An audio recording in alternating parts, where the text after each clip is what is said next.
Струмичани не веруваат дека последниот политички договор може да стави крај на политичката криза во земјата. Сметаат дека изминатите години се случија низа предвремени избори иницирани од други слични кризи, кои само ја продлабочуваат политичката и економска агонија. Сметате ли дека може да дојде до разврска на политичката криза во Македонија? Ваше мислење? Треба да дојде. Треба. И мора да дојде. Народот го заслужува. Боже, и това тешко.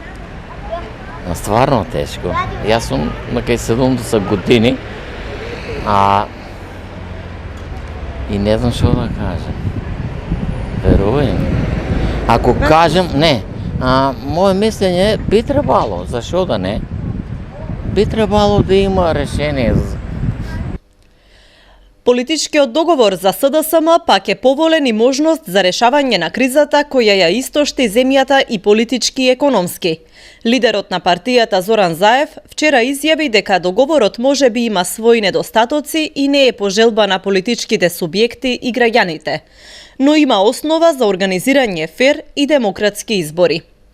За Социјалдемократскиот сојуз е поволен договорот кој што го постигнавме заради тоа што ги обезбедува чекорите за исполнување на минимум двата услови, а тоа е минимум регулација на медиумите преку формирањето на адхок телото, но секако и до прочистување на избирачкиот список онолку колку што е можно.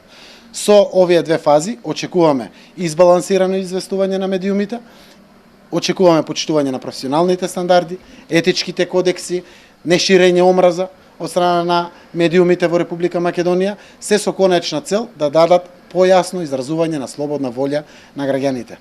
Истовремено процесот кој што ДИК треба да го заврши во наредните 30 на дена, а на крајот ќе го констатираме ние лидерите на 4 политички партии, треба да го предочи конечниот избирачки список за наредните парламентарни избори, кој што конечно нема да биде 1.813.000 или 804.000 како што е поново, туку ќе биде помеѓу 1.550.000 и 1.580.000. Тоа е веќе нешто ново, нешто фер, целосно се отстранува можноста за да се злоупотребат евентуално гласачи во избирачкиот процес.